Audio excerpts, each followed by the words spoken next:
সরস্বতী পুজো, আর সরস্বতী পুজোর আগে মধ্যবিত্তের লক্ষ্মী লাভ, কারণ 12 লক্ষ টাকা পর্যন্ত আয়ে লাগবে না কোনো কর। মধ্যবিত্তদের স্বস্তি দিয়েছেন অর্থমন্ত্রী নির্মলা সীতারামন। বেতনভোগ কর্মীদের জন্য একটা বড় সড় ঘোষণা কেন্দ্রীয় অর্থমন্ত্রীর। নতুন কর কাঠামোয় 12 লক্ষ টাকা পর্যন্ত আয়ে দিতে হবে না কোনো আয়কর। বাজেটে প্রবীণ নাগরিকদের জন্য বড় ঘোষণা করা হয়েছে। ষাটোর্ধ্বদের ক্ষেত্রে স্ট্যান্ডার্ড ডিডাকশনের পরিমাণ 1 লক্ষ টাকা। যদিও পুরনো কর কাঠামো অপরিবর্তিতই রাখলেন কেন্দ্রীয় অর্থমন্ত্রী নির্মলা সীতারামন। বার্ষিক আয় যাদের 12 লক্ষ টাকা, যাদের কর ছিল হচ্ছে ৭১,৫০০, যা এখন আর দিতে হবে না, অর্থাৎ শূন্য। সেক্ষেত্রে সাশ্রয় হবে ৭১,৫০০ টাকা। ১৩ লক্ষ পর্যন্ত যাদের বার্ষিক আয় ছিল, সেক্ষেত্রে তাদের কর দিতে হতো ৮৮,৪০০ টাকা, সেটা করা হয়েছে এখন ৬৬,৩০০ টাকা। সেক্ষেত্রে সেই সমস্ত মানুষেরা সাশ্রয় করতে পারবেন ২২,১০০ টাকা। ১৫ লক্ষ টাকা পর্যন্ত যাদের বার্ষিক আয়, তাদের কর দিতে হতো ১,৩০,০০০ টাকা, এবার সেটা হলো ৯৭,৫০০ টাকা। সাশ্রয় সেক্ষেত্রে হচ্ছে কিন্তু সেই অনুযায়ী বেশ কিছুটাই। ১৭ লক্ষ টাকা পর্যন্ত যাদের বার্ষিক আয়, তাদের কর ছিল হচ্ছে ১,৮৪,৬০০ টাকা, এখন তাদেরকে দিতে হবে ১,৩০,০০০ টাকা। সেক্ষেত্রে সাশ্রয় তারা করতে পারবেন ৫৪,৬০০ টাকা। ২২ লক্ষ পর্যন্ত যাদের বার্ষিক আয়, তাদের কর দিতে হতো ৩,৪০,৬০০ টাকা, এখন সেটা দিতে হবে ২,৪০,৫০০ টাকা। সেক্ষেত্রে ১,১০০ টাকা তারা সাশ্রয় করছেন। এবং ২৫ লক্ষ টাকা পর্যন্ত যাদের বার্ষিক আয়, তাদের কর ছিল ৪,৩৪,২০০ টাকা, এখন সেটা দিতে হবে ৩,১৯,৮০০ টাকা। সেক্ষেত্রে এক্ষেত্রে সাশ্রয় হবে ১,১৪,৪০০ টাকা। নতুন যে কর কাঠামো, সেই কর কাঠামোতে দেখা যাচ্ছে যে মধ্যবিত্তের ক্ষেত্রে কিন্তু চিন্তা অনেকটাই কমে গেল। ১২ লক্ষ পর্যন্ত যাদের বার্ষিক আয়, তাদের কিন্তু কোনো কর দিতে হচ্ছে না, তারা সাশ্রয় করতে পারছেন ৭১,৫০০ টাকা। এবং সেই সঙ্গে আগামী সপ্তাহে নতুন আয়কর বিল আনা হচ্ছে, এই ঘোষণাও করা হয়েছে। মধ্যবিত্তদের জন্য সুখবর, নতুন যে কর কাঠামো, সেই কর কাঠামোয় ১২ লক্ষ পর্যন্ত আয়ে কোনো রকম কর দিতে হচ্ছে না, কোনো ট্যাক্স দিতে হচ্ছে না। নতুন যে কর কাঠামো, সেক্ষেত্রে সেই ব্রেকআপও আপনাদেরকে আমরা দেখাচ্ছি, ছিল কি এবং এখন হলো কি। যাদের ৩ লক্ষ টাকা পর্যন্ত আয় ছিল, তাদেরকে কর দিতে হতো না, এবং এখন যারা ৪ লক্ষ টাকা পর্যন্ত আয় করছেন, তাদেরকে কোনো রকম কর দিতে হচ্ছে না। ৩ থেকে ৭ লক্ষ টাকা পর্যন্ত আগে ৫% কর দিতে হতো, এখন ৪ থেকে ৮ লক্ষ পর্যন্ত ৫% পর্যন্ত কিন্তু ট্যাক্স দিতে হচ্ছে।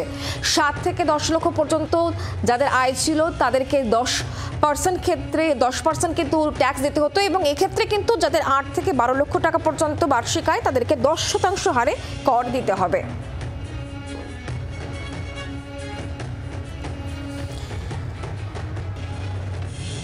এবার একটু দেখানোর চেষ্টা করব কোন কোন জিনিসের দাম বাড়লো এবং কোন কোন জিনিসের দাম কমলো। এবার সেদিকেই নজর রাখা যাক। দাম কমছে মোবাইল ফোনের।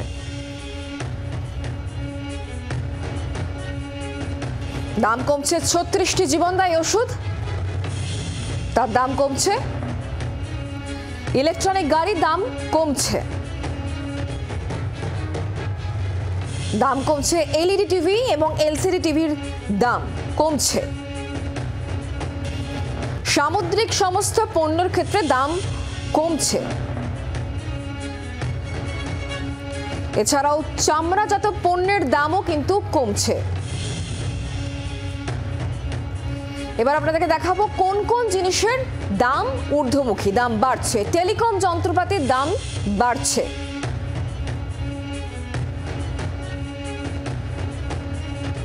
দাম বাড়ছে plastic সরঞ্জামেরও।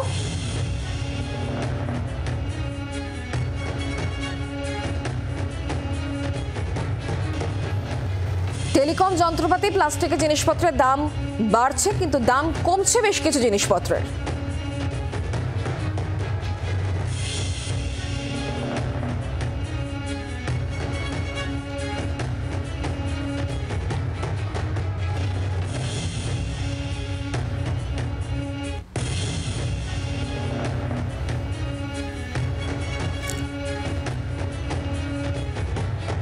strength for India's growth. This government, under the leadership of Prime Minister Modi, has always believed in the admirable energy and ability of the middle class in nation building. In recognition of their contribution,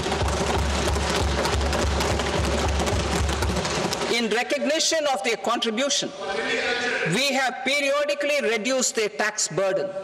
Right after 2014, the nil tax slab was raised to 2.5 lakhs of rupees, which was further raised to 5 lakh rupees in 2019 and to 7 lakh rupees in 2023.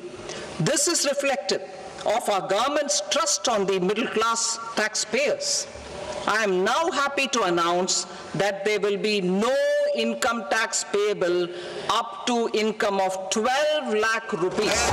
So, average income of 1 lakh per month other than the special rate income such as capital gains under the new regime.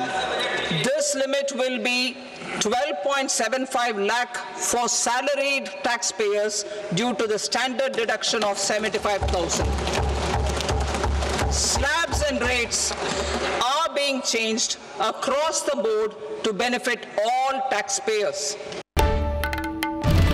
বাংলার আওয়াজ, বাঙালির আবেগ, জি 24 ঘন্টা।